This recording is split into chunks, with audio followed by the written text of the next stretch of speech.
இந்த நடவடிக்கையால் பலர் லட்சக்கணக்கான வாக்காளர்கள் வாக்குரிமையை இழப்பார்கள் என்பது மட்டுமல்ல, அதற்காக மட்டும் நாம் இதை எதிர்க்க வேண்டும் என்பதில்லை. இது ஒரு சூழ்ச்சி நிறைந்த திட்டம். எஸ்ஐஆரே வேண்டாம் என்று நாம் அனைத்து கட்சியினரும் குரல் கொடுக்க வேண்டும். அண்டை நாடுகளில் இருந்து ஊடுருவியவர்களின் பெயர்களெல்லாம் வாக்காளர் பட்டியலில் இடம்பெற வேண்டும் என்பதுதான் எங்களின் நோக்கம். அண்டை நாடுகளில் இருந்து இந்தியாவுக்குள்ளே ஊடுருவிய ஒருவரையும் நாங்கள் விடமாட்டோம், அவர்களை தூக்கி எறிவோம் என்பதுதான். இதுதான் அமித்ஷா அவர்கள் பேசிய பேச்சு. குஜராத்திலே பேசியிருக்கிறார்.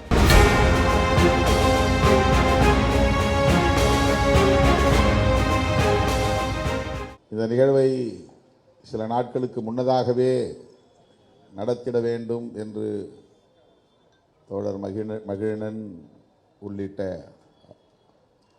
அருமை நண்பர்கள் வருகை தந்து என்னிடத்திலே சொன்னார்கள். ஆனால் உரிய இடமும் உரிய நேரமும் ஏதுவாக அமையவில்லை. ஆகவே இன்று நமது கட்சியின் தலைமையகத்திலேயே இது ஒருங்கிணைக்கப்பெற்று நடைபெற்றுக் கொண்டிருக்கிறது.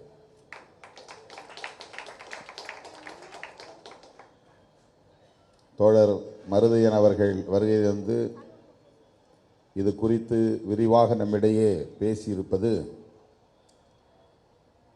மிகுந்த மகிழ்ச்சியை தருகிறது.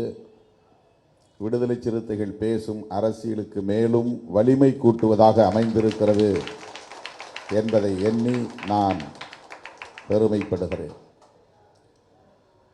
இது தொடர்பாக முதலில் அனைத்து கட்சி கூட்டத்தை கூட்ட வேண்டும் என்று விடுதலை சிறுத்தைகள் கட்சியின் சார்பில் தமிழ்நாடு முதலமைச்சருக்கு வேண்டுகோள் விடுத்தோம். நாம் விடுத்த வேண்டுகோளை ஏற்று அவர் கூட்டினாரோ அல்லது அதன் தேவையை உணர்ந்து கூட்டினாரோ, எதன் அடிப்படையில் கூட்டியிருந்தாலும் முதலமைச்சர் அவர்கள் அனைத்து கட்சி கூட்டத்தை கூட்டினார் என்பது விடுதலை சிறுத்தைகள் கட்சிக்கு பெருமை, மகிழ்ச்சி. விடுதலை சிறுத்தைகளின் வேண்டுகோளின்படி ஒரு அனைத்து கட்சி கூட்டம் நடைபெற்றது. அந்த கூட்டத்தில் விடுதலை சிறுத்தைகளின் சார்பில் நான் பங்கேற்று நமது கருத்தை வலுவாக எடுத்துரைத்தேன். அதிலே நான் சொன்ன கருத்து, இந்த நடவடிக்கையால் பலர் லட்சக்கணக்கான வாக்காளர்கள் வாக்குரிமையை இழப்பார்கள் என்பது மட்டுமல்ல,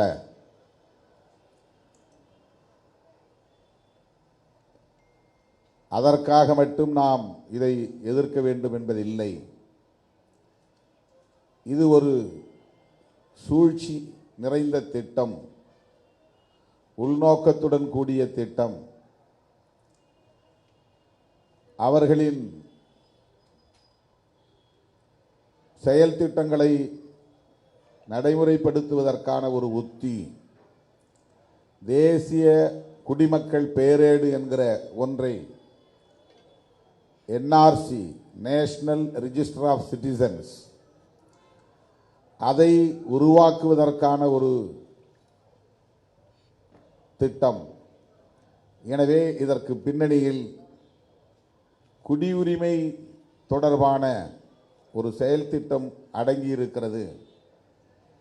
இதை நாம் புரிந்து கொண்டு எஸ்ஐஆரே வேண்டாம் என்று நாம் அனைத்து கட்சியினரும் குரல் கொடுக்க வேண்டும். அதை நடைமுறைப்படுத்துவதற்கு நாம் இடம் கொடுக்கக்கூடாது.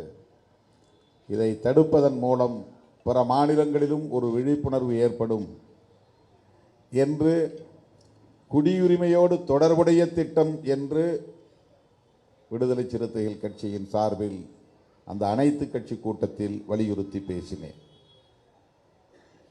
இன்றைக்கு நாடு முழுவதும் இதே கருத்து எதிர்க்கட்சிகளால், ஜனநாயக சக்திகளால், இடதுசாரி அரசியல் சக்திகளால் முன்வைக்கப்படுகிறது. நாம் மட்டும் சொல்லவில்லை, அமித்ஷாவே சொல்லி இருக்கிறார். அண்மையிலே 21ஆம் தேதி குஜராத்திலே நடைபெற்ற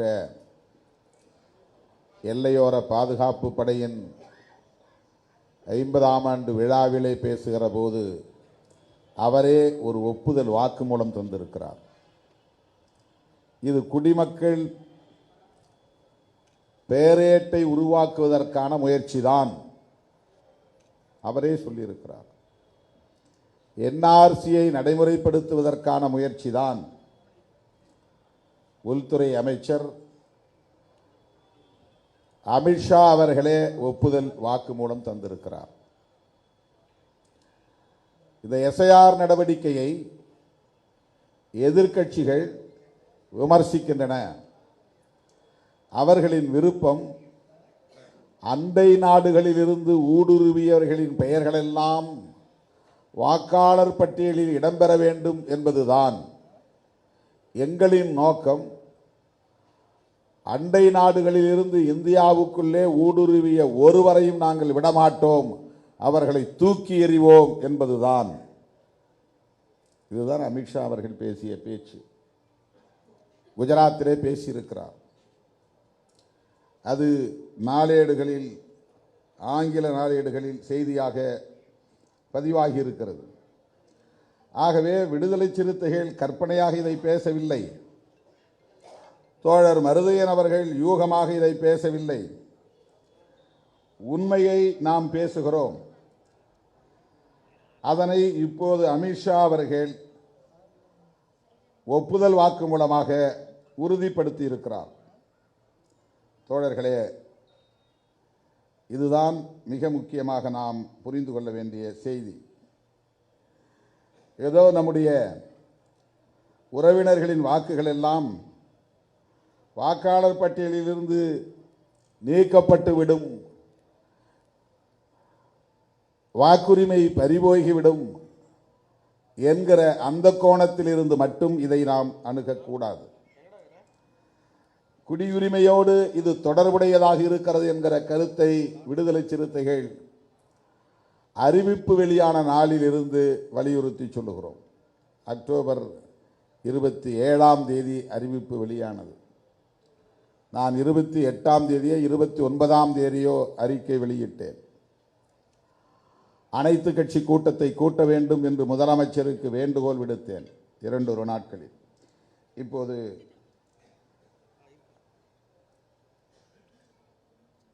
டெக்கான் கிரானிக்கல் என்கிற பத்திரிகையில் வெளியான செய்தி, they don't have right to pollute our democratic system. நம்முடைய ஜனநாயக கட்டமைப்பில் அவர்கள் ஒரு மாசு உருவாகுவதற்கு அல்லது அழுக்கு சேருவதற்கு முயற்சிக்கிறார்கள். அந்த உரிமை அவர்களுக்கு இல்லை. they don't have right to pollute. pollute என்றால் மாசு, களங்கம் ஏற்படுத்துவதற்கு அவர்களுக்கு உரிமை இல்லை. அவர்களுக்கு என்றால் எதிர்க்கட்சியினருக்கு, காங்கிரஸ், இடதுசாரிகள், திமுக, விசிக போன்ற கட்சியினருக்கு, எதிர்ப்பவர்களுக்கு உரிமை இல்லை. நம்முடைய ஜனநாயக நடைமுறை என்கிற இந்த கட்டமைப்பிலே ஒரு கலங்கத்தை ஏற்படுத்துவதற்கு அவர்களுக்கு உரிமை இல்லை. இது ஒரு டைட்டில். பெரிய எழுத்துக்களில் short targets parties over SIR. இந்த சிறப்பு தீவிர சீராய்வு குறித்து சில கட்சிகளை குறிவைத்து அமித்ஷா பேசினார். will throw out all infiltrators ஊடுருவல்காரர்களை ஊடுருவி இருப்பவர்களை நாங்கள் தூக்கி எறிவோம். We will throw out all infiltrators. சட்டவிரோதமாக இந்திய தேசத்திற்குள் குடியேறி இருப்பவர்களை ஊடுருவல்காரர்களை நாங்கள் தூக்கி எறிவோம். இதுதான் இந்த பத்திரிகையில் வெளிவந்திருக்கிற தலைப்பு செய்தி. அதிலே அவர் சொல்லியிருக்கிற கருத்தின் சாராம்சம் இது. இந்த எஸ்ஐஆர் என்கிற நடவடிக்கை குடிமக்கள் யார் என்பதை ஆய்வு செய்து தூய்மைப்படுத்துவதுதான் நோக்கம். இதைத்தான் நாம் அனைத்து கட்சி கூட்டத்திலே விடுதலை சிறுத்தைகள் கட்சியின் சார்பில் முதலாக பதிவு செய்தோம். இன்றைக்கு தோழர் மருதையன் அவர்கள் அதை அம்பலப்படுத்துகிற வகையில் உரையாற்றினார். சரி, இதில் என்ன தவறு இருக்கிறது? அண்டை நாடுகளில் இருந்து இந்திய தேசத்திற்குள் ஊடுருவி இருக்கிற சட்டவிரோத குடியேறிகளை வெளியேற்றுவது நல்ல நோக்கம்தானே. இதில் என்ன தவறு இருக்கிறது? இந்த கேள்வி இயல்பாக எழும். இந்தியா முழுவதும் இப்படி அண்டை நாடுகளில் இருந்து சட்டவிரோதமாக பாகிஸ்தானியர்கள், ரஷ்யாவை சார்ந்தவர்கள், பர்மாவை சார்ந்தவர்கள், வங்கதேசத்தை சார்ந்தவர்கள், சீன நாட்டை சார்ந்தவர்கள் குடியேறி இருக்கிறார்களா என்ற கேள்வி அடுத்து எழும். எந்தெந்த மாநிலங்களில் அப்படி குடியேறி இருக்கிறார்கள்? எத்தனை லட்சம் பேர் குடியேறி இருக்கிறார்கள்? அப்படி குடியேறிய மாநிலங்களில் மட்டும் இதை ஏன் நடைமுறைப்படுத்தக்கூடாது? அதற்கு தேர்தல் ஆணையம்தான் தேவையா? தேர்தல் ஆணையத்திற்கு அந்த அதிகாரம் உண்டா? எந்த சட்டத்தில் தேர்தல் ஆணையத்திற்கு இந்த இன்ஃபில்ட்ரேட்டர்ஸ் என்கிற ஊடுருவல்காரர்களை வெளியேற்றுவதற்கான அதிகாரம் வழங்கப்பட்டிருக்கிறது? இதற்கென்று தேர்தல் ஆணையத்திற்குரிய சட்டம் இடமளிக்கிறதா? வாக்காளர்களை பற்றிய, வாக்குரிமை பற்றிய சட்டம், மக்கள் பிரதிநிதித்துவ சட்டம், அதுதான் தேர்தல் ஆணையத்திற்கான நடைமுறைப்படுத்துவதற்கான சட்டம். தேர்தல் ஆணையம் நடைமுறைப்படுத்துவதற்கான சட்டம். அந்த சட்டத்தில் குடிமக்களை யார் குடிமக்கள், யார் குடிமக்கள் இல்லை என்று தீர்மானித்து அவர்களை வெளியேற்றுவதற்கான அதிகாரம் அந்த சட்டத்தின் கீழ் வழங்கப்பட்டிருக்கிறதா? இதுவெல்லாம் கேள்வி. இதற்கு அமித்ஷா போன்றவர்கள் பதில் சொல்வார்களா? தேர்தல் ஆணையத்தை வைத்து இதை நடைமுறைப்படுத்த வேண்டும் என்று எந்த சட்டம் அனுமதிக்கிறது? ஏன் நீங்கள் தேர்தல் ஆணையத்தை பயன்படுத்துகிறீர்கள்?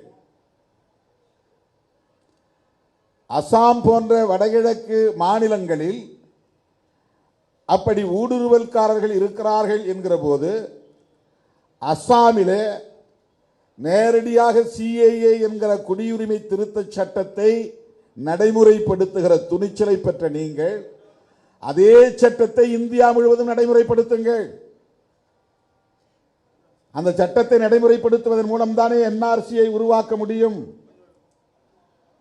அந்த சட்டத்தை நடைமுறைப்படுத்துவது உள்துறை அமைச்சகம் தானே. அந்த உள்துறை அமைச்சகத்திற்கான அதிகாரம் சிஏஏ என்கிற சட்டத்தின்படி தானே இருக்கிறது. ஆகவே உள்துறை அமைச்சகம் செய்ய வேண்டிய வேலையை, சிஏஏ என்கிற சட்டத்தின்படி செய்ய வேண்டிய வேலையை ஏன் தேர்தல் ஆணையத்தை கொண்டு செய்கிறீர்கள்? இன்றைக்கு நீங்கள் நடத்தி முடித்த பீகாரிலே எவ்வளவு அந்நிய தேசத்து குடியேறிகள் இருக்கிறார்கள்? நீங்கள் இந்த சட்டத்தை, இந்த எஸ்ஐஆர் என்கிற திட்டத்தை நடைமுறைப்படுத்தியதன் மூலம் தோழர் மருதையன் அவர்கள் சுட்டிக்காட்டியதைப் போல 43 லட்சம் பேரை வாக்காளர் பட்டியலில் இருந்து நீக்கி இருக்கிறீர்கள் அல்லவா? அந்த 43 லட்சம் பேரில் எத்தனை பேர் பாகிஸ்தானியர்கள், எத்தனை பேர் பங்களாதேஷிகள், எத்தனை பேர் சீனர்கள், எத்தனை பேர் பர்மியா நாட்டை, மியான்மர் நாட்டை சார்ந்தவர்கள்? உங்களால் ஆதாரம் காட்ட முடியுமா? ஆக அந்நிய தேசத்தை சார்ந்த சட்டவிரோத குடியேறிகளை அப்புறப்படுத்துவதற்குத்தான் எஸ்ஐஆர் என்றால், பீகாரிலே அதை சாதித்து காட்டினீர்களா? நீங்கள் வெளியேற்றியிருக்கிற பட்டியலில் இருந்து நீக்கம் செய்திருக்கிற 43 லட்சம் பேரில் எத்தனை பேர் அந்நிய தேசத்தை சார்ந்தவர்கள், சட்டவிரோத குடியேறிகள்? உங்களால் புள்ளி விவரம் காட்ட முடியுமா? அந்த 43 லட்சம் பேரில் 37% பேர் இந்த மண்ணின் மைந்தர்களான முஸ்லிம்கள் என்பதை மறந்துவிடக் கூடாது. 1 லட்சம் பேருக்கு 37,000 பேர், 43 லட்சம் வாக்காளர்களில் அந்த 37,043 பெருக்கிக் கொள்ளுங்கள். அத்தனை லட்சம் இஸ்லாமியர்களின் வாக்குகள் பறிக்கப்பட்டிருக்கின்றன. எஞ்சியவர்கள் யார்? மிட்டா மிராசுகளா? உயர் சாதி சமூகங்களை சார்ந்தவர்களா? யார் அவர்கள்? மிச்சம் 63% பேர் அவர்கள் இந்த மண்ணின் குடிமக்கள் தான், இந்திய குடிமக்கள் தான். ஏழை எளிய மக்கள், தலித்துகள், ஆதிவாசிகள், மாநிலம் விட்டு மாநிலம் குடிபெயர்ந்த மைக்ரேட்ஸ், இவர்களெல்லாம் யார்? யாரை ஏய்க்கிறீர்கள்? எஸ்ஐஆர் மூலம் நீங்கள் அந்நிய தேசத்தை சார்ந்த சட்டவிரோத குடியேறிகளைத்தான் வெளியேற்றுகிறீர்கள் என்று சொல்லுவது உண்மையா? இல்லை. பீகாரிலே உங்களால் அப்படி ஒரு நபரை கூட காட்ட முடியவில்லை. வேறு எதற்காக இந்த திட்டம்? நாட்டு மக்களுக்கு வெளிப்படையாக சொல்லுங்கள். வாக்காளர் பட்டியலை சீர் செய்வதுதான் உங்களுக்கு நோக்கம் என்றால், ஏற்கனவே நடைமுறையில் இருக்கிற சம்மரி ரிவிஷன் என்கிற அந்த வழக்கமான நடைமுறையே போதும் அல்லவா? 1951 இருந்து இதுவரையில் 8 தடவை இந்த எஸ்ஐஆர் என்கிற செயல் திட்டம் நடைமுறைப்படுத்தப்பட்டதாக நீங்களே உங்களின் அதிகாரபூர்வமான இணையதளத்தில் எலெக்ஷன் கமிஷன் ஆஃப் இந்தியா என்கிற அந்த வெப்சைட்டில் பதிவு செய்திருக்கிறீர்கள். ஏன் இத்தனை ஆண்டுகள் இது விவாத பொருளாக மாறவில்லை? இப்போது மட்டும் ஏன் விவாதிக்கப்படுகிறது? ஏன் இத்தனை முறை எதிர்க்கட்சிகளால் விமர்சிக்கப்படவில்லை? இப்போது மட்டும் ஏன் விமர்சிக்கப்படுகிறது? எதிர்க்கட்சிகளுக்கு இதில் என்ன லாபம்? எதிர்க்கட்சிகளுக்கு இதில் என்ன உள்நோக்கம் இருக்க முடியும்? அமித்ஷா அவர்கள் சொல்லுவதைப் போல எதிர்க்கட்சிகள் அந்நிய தேசங்களில் இருந்து சட்டவிரோதமாக குடியேறியவர்களை இங்கே வாக்காளர் பட்டியலில் இடம்பெறச் செய்ய வேண்டும் என்பதிலே என்ன லாபம் இடதுசாரிகளுக்கு அல்லது காங்கிரஸ் கட்சிக்கு? அதன் மூலம் இதுவரை என்ன லாபத்தை ஈட்டி இருக்கிறார்கள்?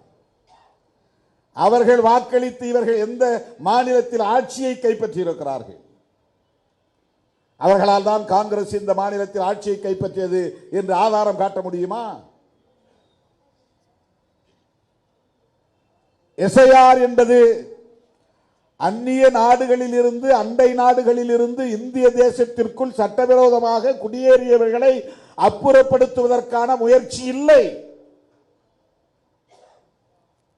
அதைத்தான் நாங்கள் சொல்ல விரும்புகிறோம். பீகாரிலே நீக்கப்பட்ட 43 லட்சம் பேரும் இந்த நாட்டின் குடிமக்கள், இந்த மண்ணின் மைந்தர்கள், ஏழை எளிய மக்கள், உழைக்கிற மக்கள். அதிலே பெரும்பான்மை தலித்துகளும் பழங்குடிகளும் சிறுபான்மை சமூகத்தை சார்ந்தவர்களுமாகத்தான் இருக்கிறார்கள். ஏன் அவர்களின் வாக்குரிமையை நீங்கள் பறிக்க வேண்டும்? புரட்சியாளர் அம்பேத்கர் போன்ற மாமனிதர்கள் தோன்றுவதற்கு முன்பு, இங்கே அவர்கள் போராடுவதற்கு முன்பு, தோன்றுவதற்கு முன்பல்ல, போராடுவதற்கு முன்பு, வட்டமேசை மாநாட்டில் வயது வந்தோர் அனைவருக்கும் வாக்குரிமை வேண்டும் என்று வாதாடுவதற்கு முன்பு, பட்டா உள்ளவர்களுக்கும் பட்டம் படித்தவர்களுக்கு மட்டுமே இங்கு வாக்குரிமை இருந்தது. ஆண்ட சாதி என்று சொல்லுகிறவர்களுக்கும் இங்கே வாக்குரிமை இல்லை, ஏழை எளிய மக்களுக்கு இல்லை, நிலம்புலம் இல்லாதவர்களுக்கு கிடையாது,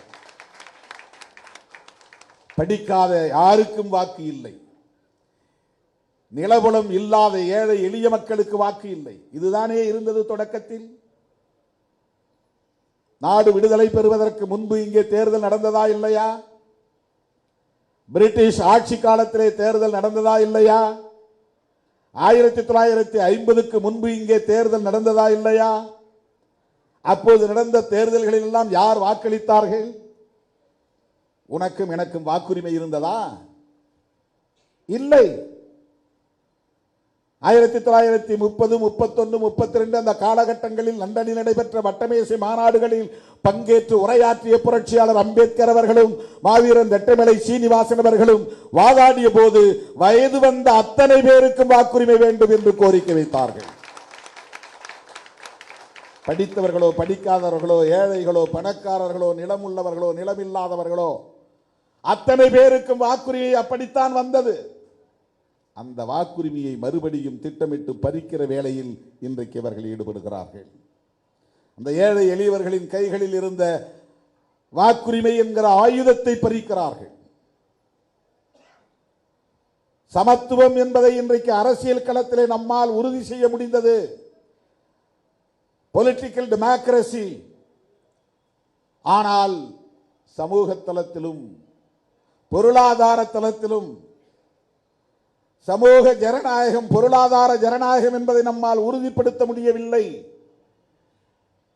இது எனக்கு பெரும் கவலை அளிக்கிறது என்று புரட்சியாளர் அம்பேத்கர் அவர்கள் பலமுறை பதிவு செய்திருக்கிறார்.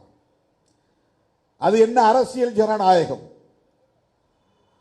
ஒருவருக்கு ஒரு வாக்கு, அந்த ஒவ்வொரு வாக்குக்கும் ஒரே மதிப்பு. இதுதான் பொலிட்டிக்கல் டெமோக்ரசி, இதுதான் அரசியல் ஜனநாயகம். இந்திய குடிமக்களாய் உள்ள ஒவ்வொருவருக்கும் ஒரு வாக்குரிமை உண்டு. அந்த ஒவ்வொரு வாக்கும் ஒரே மதிப்பை கொண்டிருக்கும். மோடியின் நண்பர் அதானிக்கும் ஒரு வாக்குதான். மோடியை எதிர்த்து அன்றாடம் போராடி கொண்டிருக்கிற திருமாவளவனுக்கும் ஒரு வாக்குதான். அதானியின் வாக்கின் மதிப்பும் திருமாவளவனின் வாக்கு மதிப்பும் ஒன்றுதான், சமம்தான். இந்த சமத்துவத்தை அரசமைப்பு சட்டத்தின் மூலம் நிலைநாட்டியவர் புரட்சியாளர் அம்பேத்கர் அவர்கள். ஈக்குவாலிட்டி என்கிற சமத்துவத்தை இதன் மூலம் அரசமைப்பு சட்டத்தின் வழி நிலைநாட்டியவர். அந்த சமத்துவத்தை பறிக்கிற செயலில் ஈடுபடுகிற ஒரு செயல் திட்டம்தான் எஸ்ஐஆர். இல்லை என்று உங்களால் மறுக்க முடியுமா? இதற்கு பீகாரே சாட்சியமாக நிற்கிறது.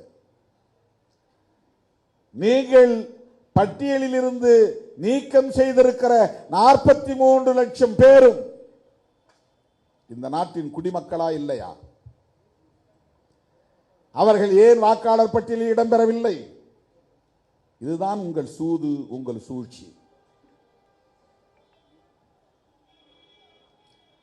நீங்களும் MBBS படிக்கலாம், ஆனால் அதை நீங்கள் எட்டுவதற்கு மிகப்பெரிய தடைகளை எல்லாம் தாண்டி வர வேண்டும். அதன் மூலம் உங்களை வடிகட்டுவோம். நீங்களும் நீதிபதி ஆகலாம், ஆனால் அதை எட்டுவதற்கு உங்களால் ஒருபோதும் முடியாது. உச்ச நீதிமன்றம் என்றால் அது உயர் சாதி மன்றம் என்கிற நிலையை நாங்கள் எங்களின் சூது சூழ்ச்சியால் வடிவமைத்து வைத்திருக்கிறோம். உங்களுக்கு எல்லாம் திறந்திருக்கிறது, ஆனால் உங்களால் வர முடியாது. கோவில் வாசல் திறந்திருக்கும், ஆனால் கருவறைக்குள் நுழைய முடியாது. கோவில் கதவை நாங்கள் மூடவில்லை, திறந்துதான் இருக்கிறது. நீங்களும் வரலாம், ஆனால் கருவறைக்குள் உங்களால் நுழைய முடியாது. இப்படித்தான் இவர்கள் எல்லா சதித்திட்டங்களையும் தீட்டுகிறார்கள்.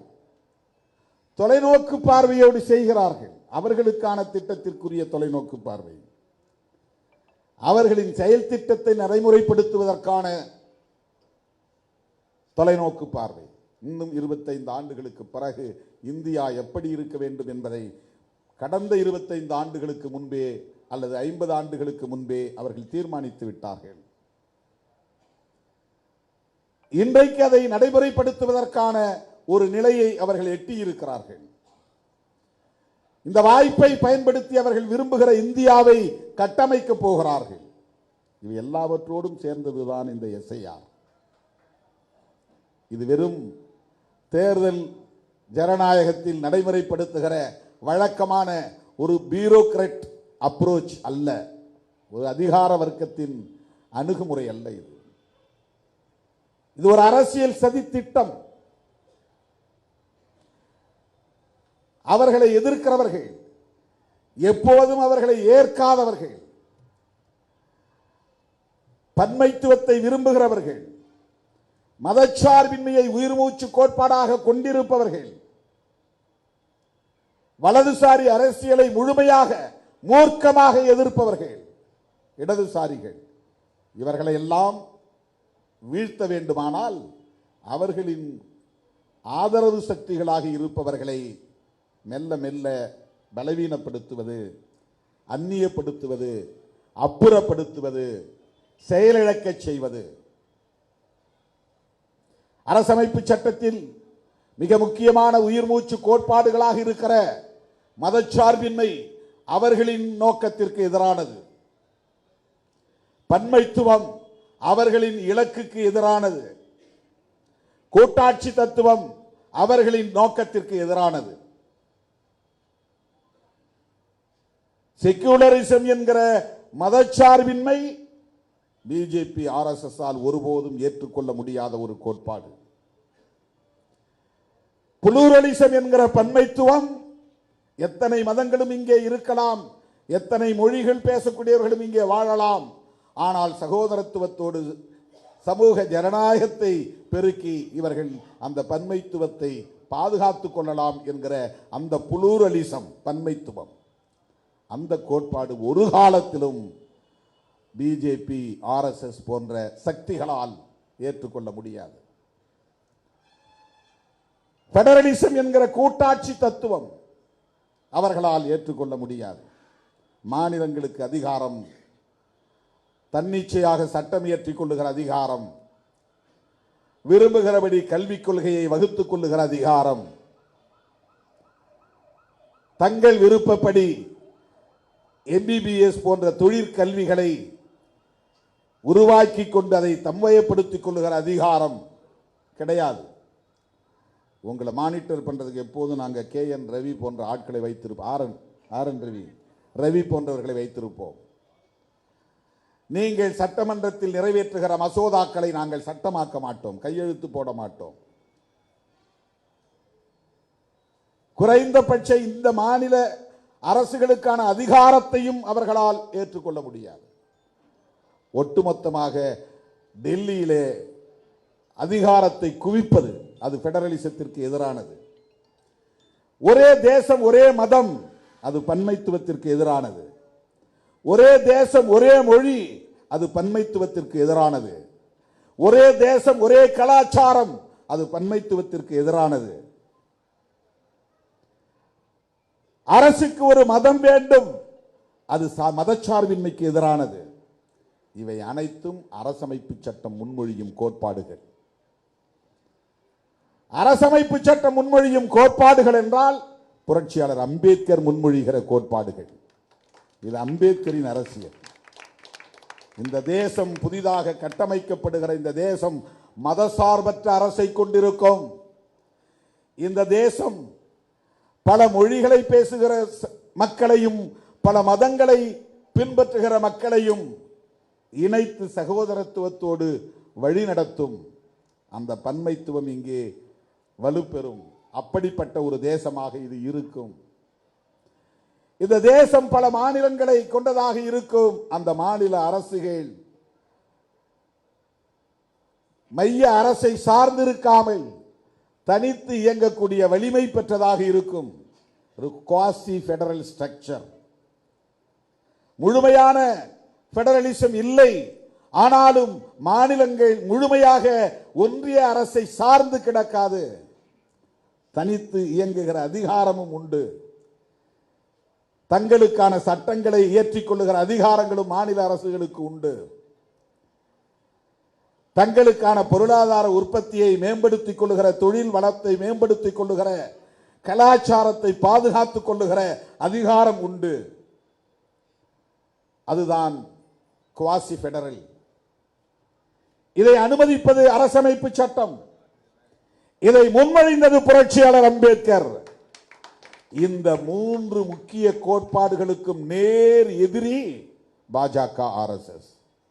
ஏன் திருமாவளவன் பிஜேபியை எதிர்க்கிறான் அல்லது விமர்சிக்கிறான் என்பதை விட ஏன் திமுக இடதுசாரிகளோடு கைகோர்த்து நிற்கிறான் என்பதற்கு இதுதான் அடிப்படை. சில சில்லறைகள் ஏதோ நாம் 2 சீட்டுக்கு 3 சீட்டுக்குமாக அங்கே நிற்கிறோம் என்று விமர்சித்துக் கொண்டிருக்கிறார்கள். அவர்கள் அரசியல் அறியாமையில் உழலுகிற அற்பர்கள். அவர்களுக்கு நம்மை புரிந்து கொள்வதற்கு இன்னும் பல 10 ஆண்டுகள் ஆகும். நம் அரசியலை புரிந்து கொள்வதற்கு இன்னும் பல 10 ஆண்டுகள் ஆகும். நம்முடைய அரசியல் என்றால் திருமாவளவன் அரசியல் அல்ல, அம்பேத்கர் அரசியல், பெரியார் அரசியல், மார்க்சிய அரசியல். அந்த அரசியலை புரிந்து கொள்வதற்கு அவர்களுக்கு போதிய மூளை வலிமை இல்லை. அதுதான் காரணம். எனவேதான் நம்மை குறைத்து மதிப்பிடுகிறார்கள்.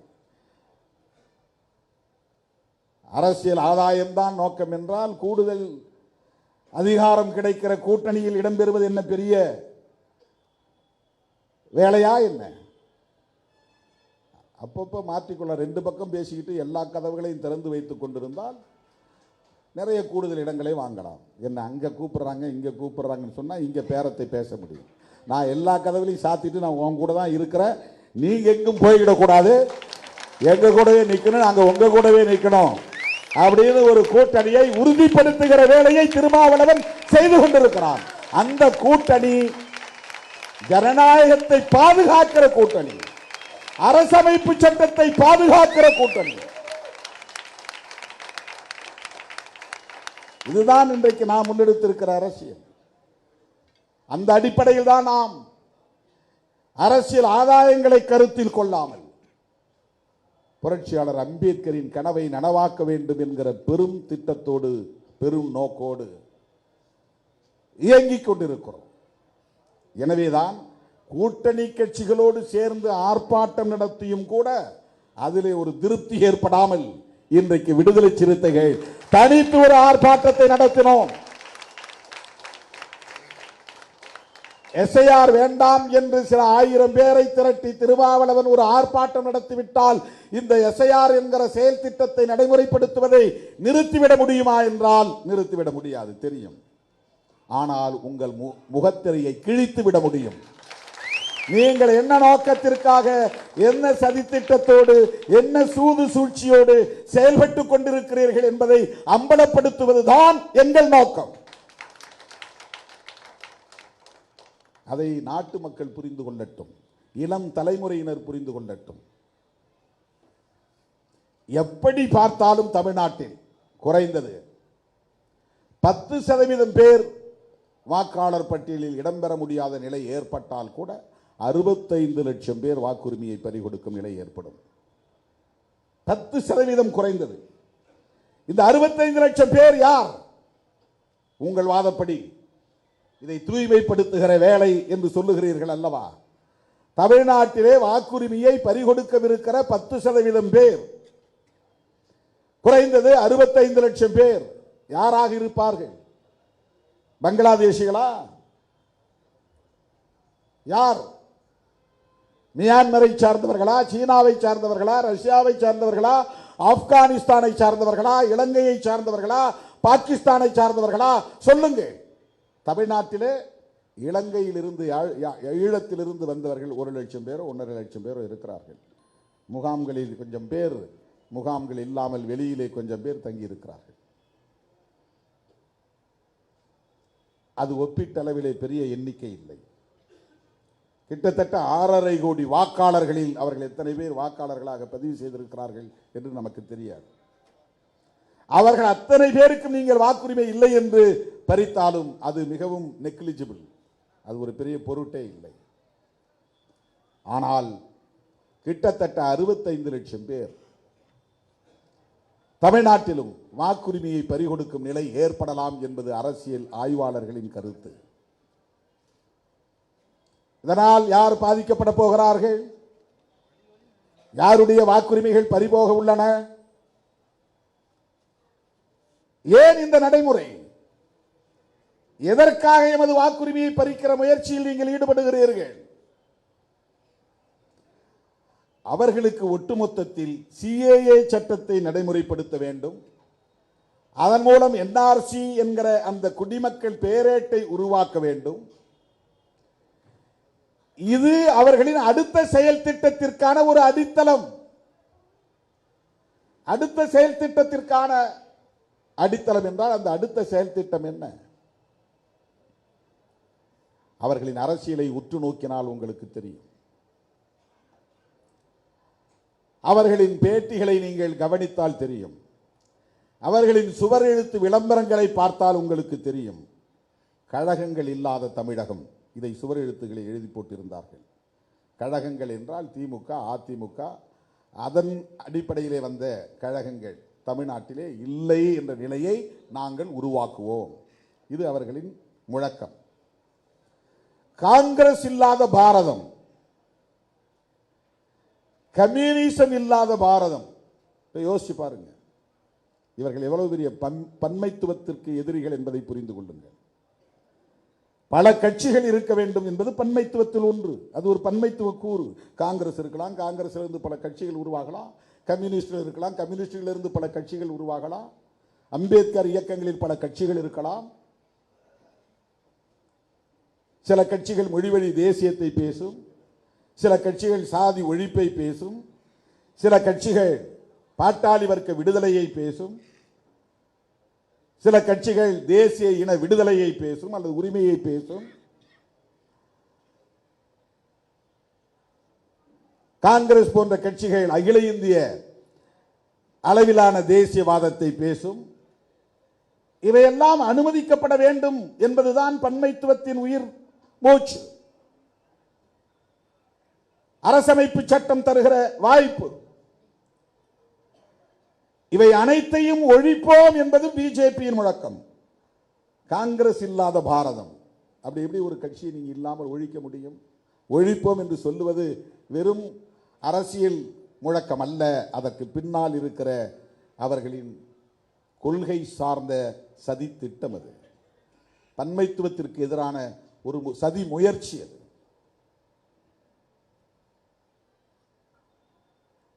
அந்த முழக்கமே தவறானது. அது ஒரு பாசிச முழக்கம். அது அதைத்தான் பாசிசம் என்று சொல்லுகிறோம். இந்த நாடாளுமன்ற ஜனநாயகத்தை பயன்படுத்தி, இந்த ஆட்சி அதிகார வலிமையை பயன்படுத்தி, தேர்தல் ஆணையம், நீதிமன்றம் போன்ற நிறுவனங்களை எல்லாம் தம்பயப்படுத்தி தம் கட்டுக்குள் கொண்டு வந்து தங்களின் நோக்கத்தை நிறைவேற்றுகிற இந்த எதேச்சதிகார போக்கைத்தான் நியோ பாசிசம் என்று சொல்லுகிறோம். இதுதான் புதிய பாசிச நடவடிக்கை. நேரடியாக ஹிட்லரை போல இனவெறுப்பை பேசாமல்,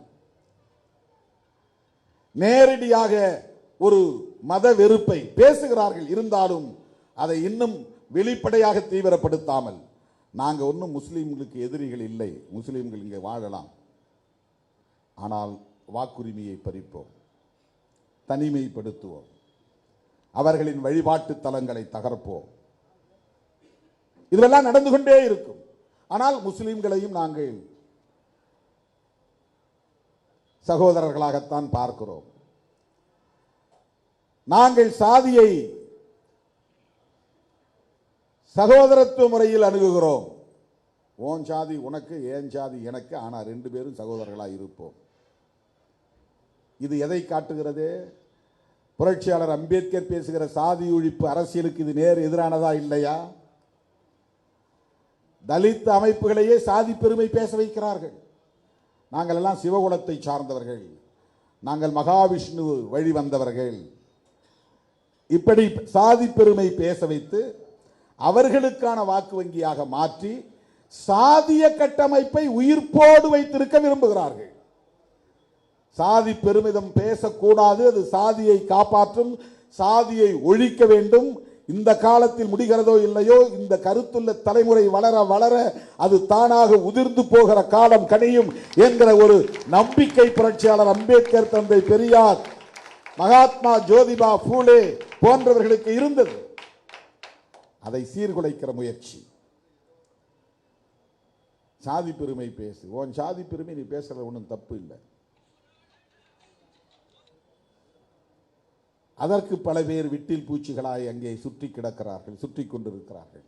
அந்த பெருமைக்குள்ளே மாய்ந்து போகிறார்கள். இவையெல்லாம் அவர்களின் சதி. சகோதரத்துவத்தை பேணுவது போல் சகோதரத்துவத்தை சிதைப்பது. சாதி பெருமை பேசும்போது என்ன ஆகுது? அம்பேத்கர் என்கிற ஒரு அடையாளத்தை பயன்படுத்தி இந்தியா முழுவதும் ஷெட்யூல் காஸ்ட் என்கிற பெயரில் 30 கோடி மக்கள் ஒரே உணர்வை பெற்றவர்களாக எழுச்சி பெற்ற நிலையை இன்றைக்கு சாதாரணமாக தகர்த்து விட்டார்கள். இப்ப யாரும் நீ என்ன ஷெட்யூல் காஸ்ட் சொல்லாதாங்கிறான், சில பேர் என்ன தலித்துன்னு சொல்லாதாங்கிறான். நீ யாரான்னா அவன் சொந்த சாதி தான் எனக்கு பெருமை. இந்திய அளவிலே ஒரே அடையாளத்தின் கீழ் ஒரே குடையின் கீழ் ஒரு பேர் இனமாக எழுச்சி பெறுவதற்கு புரட்சியாளர் அம்பேத்கர் ஷெட்யூல் காஸ்ட் ஃபெடரேஷன் என்ற அமைப்பை உருவாக்கினார். ஒடுக்கப்பட்டவர்கள், வஞ்சிக்கப்பட்டவர்கள், கடுமையாக சுரண்டப்பட்டவர்கள், இவர்களை ஒருங்கிணைப்பதற்கு ஒரு பேனர் தேவை என்று ஷெட்யூல் காஸ்ட் ஃபெடரேஷன். இது எவ்வளவு பெரிய பரந்த பார்வை! இவன் தேசிய அளவில் சாதி பிரச்சனைகள் இருக்கின்றன. ஒவ்வொரு மாநிலத்திலும் ஒரே மாதிரியான ஒடுக்குமுறையை இந்த மக்கள் சந்திக்கிறார்கள். இவர்கள் அத்தனை பேரும் நிலமற்றவர்களாக இருக்கிறார்கள், அதிகாரமற்றவர்களாக இருக்கிறார்கள், சாதிய வன்கொடுமைகளுக்கு அன்றாடம் ஆளாகிறார்கள், படுகொலைக்கு ஆளாகிறார்கள், பெண்கள் அவமானப்படுத்தப்படுகிறார்கள், இழிவுபடுத்தப்படுகிறார்கள். இவர்கள் அத்தனை பேரையும் தனித்தனியே திரட்டி போராட முடியாது. தேசிய அளவில் ஒரே உணர்வாக இவர்கள் எழுச்சி பெற வேண்டும் என்பதற்கான முதல் முயற்சி அவர் எடுத்தது ஷெட்யூல் காஸ்ட் ஃபெடரேஷன். ஒரு அடையாளத்தின் கீழ் இந்த மக்களை ஒருங்கிணைக்கிற முயற்சி. அதன் பிறகு இவர்கள் பெரும்பாலும் அமைப்பு சாரா தொழிலாளர்களாக இருக்கிறார்கள், தொழிலாளர் வர்க்கமாக இருக்கிறார்கள் என்பதனால் இண்டிபெண்டன்ட் லேபர் பார்ட்டி என்கிற பெயரில் கட்சியை தொடங்கினார். சுதந்திர தொழிலாளர் கட்சி என்று தெருவை கூட்டுகிறவர்கள் போன்ற பல தொழில்களை, அமைப்பு சாரா தொழில்களை, விவசாய தொழில் உள்ளிட்ட இந்த தொழிலாளர்களை ஒருங்கிணைப்பதற்கான ஒரு பெருமுயற்சியிலே இறங்கினார். அதன் பிறகு இந்த மக்கள் மதம் மதம் என்கிற உணர்விலே ஒட்டி கிடக்கிறார்கள். அதிலிருந்து இவர்களை வெளியேற்றி இன்னொரு வாய்ப்பை அல்லது ஒரு களத்தை இவர்களுக்கு உருவாக்கி தர வேண்டும். சாதியத்தை ஏற்காத பௌத்தத்தை தழுவுவோம் என்று பௌத்தத்தை தழுவினார். இதுவெல்லாம் அவர் கையாண்ட உத்திகள். இந்த மக்களை ஒரே அடையாளத்தின் கீழ் திரட்ட வேண்டும் என்பதற்காக அவர் மேற்கொண்ட முயற்சி அது.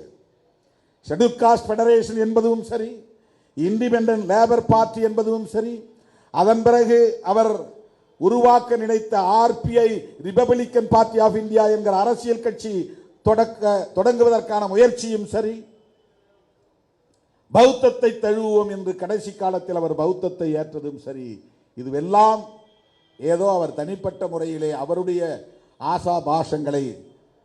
ஆசாபாசங்களை தம்முடைய விருப்பு வெறுப்பை நிறைவேற்றுவதற்காக எடுத்த முடிவு அல்ல. இந்தியா முழுவதும் அவர்களுக்கு இந்த மக்களை எப்படி ஒருங்கிணைக்க வேண்டும் என்கிற வேட்கையிலிருந்து எடுத்த முடிவு. அவர் மட்டும் எனக்கு இந்த மதம் பிடிக்கல, நான் ஒரு புத்திஸ்டா மாறி போறேன் அப்படின்னு உடனே முடிவு எடுத்திருக்கலாம். அவருக்கு இந்த ஹியூமிலியேஷன் தாங்க முடியலன்னா, நான் ஒரு இந்துவா இருக்க விரும்பல, நான் முஸ்லீமா போறேன் அல்லது கிறிஸ்டியனா போறேன் அல்லது புத்திஸ்டா போறேன் அப்படின்னு உடனடியாக முடிவு எடுத்திருக்கலாம். அப்படி எடுக்கவில்லை. 1935ஆம் ஆண்டு ஏலோ என்கிற இடத்தில் அவர் பேசுகிற போது, நான் பிறக்கும் போது ஒரு இந்துவாக பிறந்து விட்டேன், அது நான் எடுத்த முடிவு இல்லை, ஆனால் இறக்கும் போது ஒரு இந்துவாக இறக்க மாட்டேன், இது உறுதி என்று சொன்னார். 21 ஆண்டுகளுக்கு பிறகு 1956ஆம் ஆண்டு அக்டோபர் திங்கள் 14ஆம் நாள் கிட்டத்தட்ட 10 லட்சம் பேரோடு பௌத்தத்தை தழுவினார். அத்தனை லட்சம் பேரோடு அவர் பௌத்தத்தை தழுவினார் என்பதை விட இந்து மதத்தில் இருந்து வெளியேறினார் என்பதுதான் செய்தி. அதுதான் வரலாற்று செய்தி. இவையெல்லாம் எதற்காக? அகில இந்திய அளவில் ஒரே அடையாளத்தின் கீழ் இந்த மக்களை அணிதிரட்ட வேண்டும் என்கிற ஒரு பெரும் முயற்சி. இந்த கொடுமைகளிலிருந்து காலம் காலமாக இவர்கள் உழன்று கொண்டிருக்கிறார்கள். இந்த கொடுமைகளில் இருந்து இவர்கள் விடுதலை பெற வேண்டும் என்பதற்கான ஒரு பெரும் முயற்சி. ஆனால் இன்றைக்கு RSS மிகச் சாதாரணமாக அரசியல் ஆதாயங்களுக்காக சில அமைப்புகளை தம்பயப்படுத்தி பதவிகளை தந்து அதிகார ஆசையை ஊட்டி சாதி பெருமையை பேச வைத்து தனித்தனி குழுக்களாக உடைத்து விட்டார்கள். அம்பேத்கர் எங்களுக்கு தலைவர் இல்லை என்று சொல்ல வைத்து விட்டார்கள். இது எவ்வளவு பெரிய கொடுமை! எங்கள் சாதிக்கு தனி தலைவர் இருக்கிறார் என்று இந்த தலைமுறை பேசக்கூடிய நிலை உருவாகி இருக்கிறது. அம்பேத்கருக்கும் எங்களுக்கும் சம்பந்தமில்லை என்று பேசுகிற ஒரு புதிய தலைமுறையை இந்த சங்க பரிவாரங்கள் தான் உருவாக்கி இருக்கிறது. ஒரே மேடையில் நின்ற தலித் இயக்க தலைவர்கள் இன்றைக்கு ஒரு மேடையில் நிற்க முடியாத சூழலை இந்த 10 ஆண்டுகளில் ஏற்படுத்தி விட்டார்கள். இந்தியா முழுவதும் இப்படி ஒவ்வொரு தனித்தனி சாதியாக இன்றைக்கு சிதறடிக்கப்பட்டிருக்கிறார்கள். இவையெல்லாம் RSS சங் பரிவார்களின் திட்டமிட்ட சூது சூழ்ச்சி அரசியல். இதை எப்படி புரிந்து கொள்ள போகிறோம்? இதை எப்படி எதிர்கொள்ள போகிறோம்? இவற்றை எப்படி முறியடிக்க போகிறோம்? அப்படிப்பட்ட செயல் திட்டங்களின் மூலமாகத்தான் ஒவ்வொரு மாநிலத்திற்குள்ளும் அவர்கள் ஊடுருவுகிறார்கள். அரசியல் கட்சிகளை கூட்டணியில் சேர்த்து ஊடுருவுவது, சாதி சங்கங்களை வளைத்து போட்டு அவர்களை மதவாத அரசியலுக்கு ஆட்படுத்தி அவர்கள் மூலமாக ஊடுருவுவது, சாதிய சங்கங்களை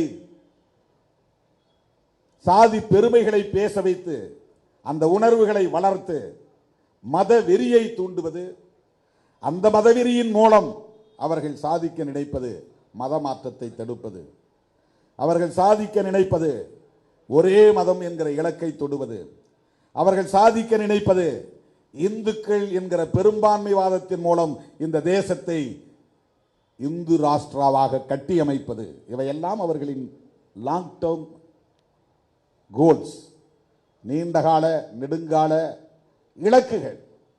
அதற்காகத்தான் இதையெல்லாம் செய்கிறார்கள்.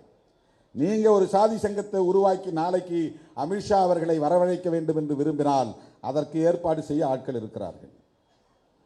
நீங்க 100 பேர் தான் இருக்கிறீங்களா கூட 100 பேரை பார்க்கறதுக்கு அவர் ரெடியா இருக்கிறார். உங்கள் கோரிக்கை என்னவென்று கேட்பார். அந்த கோரிக்கையை செய்கிறாரோ இல்லையோ அதை ஊதி பெருக்கி ஊக்கப்படுத்தி ஆதரவு தெரிவித்து அந்த உணர்வை அப்படியே ஊழி தீயாக வளர்ப்பார்கள். ஆண்ட பரம்பரை என்றெல்லாம் பேச வைப்பார்கள். நோக்கம் சாதி உணர்வு வளர வளரத்தான் மத உணர்வு வளரும், மத உணர்வு வளர வளரத்தான் இங்கே பிற மதங்களுக்கு எதிராக இவர்கள் விரும்புகிற பெரும்பான்மைவாத உணர்வை இங்கே கட்டமைக்க முடியும்.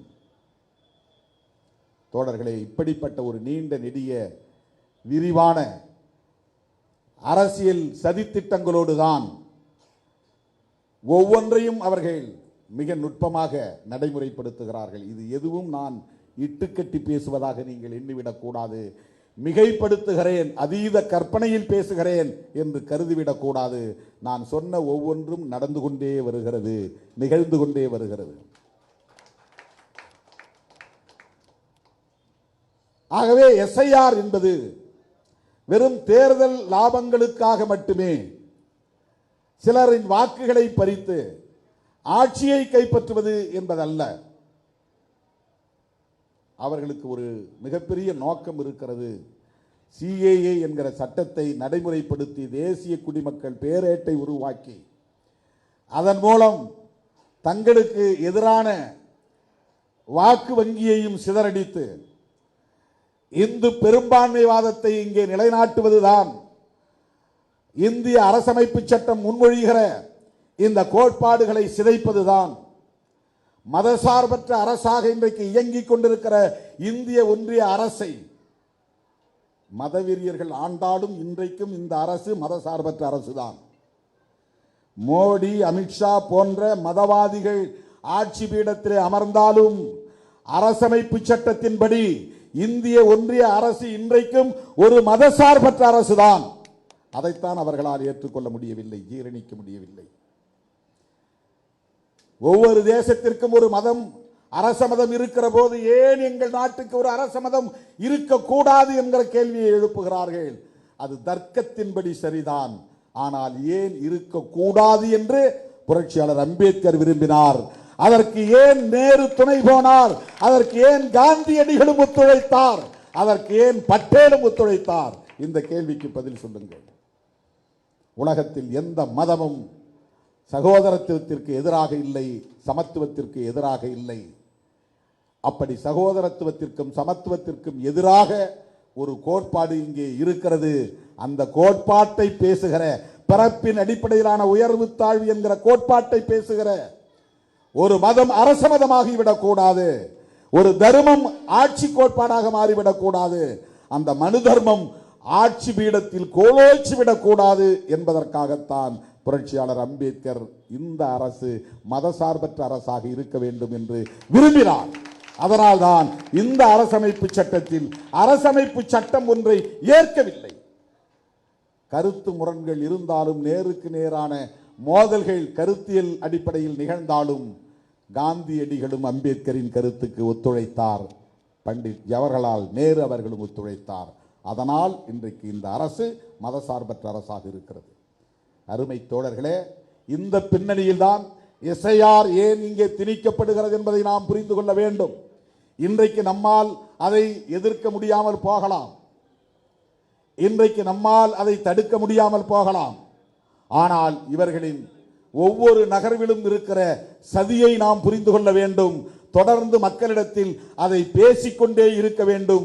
இதை ஒரு பொது விவாதமாக, வெகுமக்கள் விவாதமாக மாற்ற வேண்டும் என்பதற்குத்தான் இந்த கருத்தரங்கமும் ஒருங்கிணைக்கப்பட்டிருக்கிறது என்பதை சொல்லி வாய்ப்புக்கு நன்றி கூறி முடிக்கிறேன். நன்றி, வணக்கம்.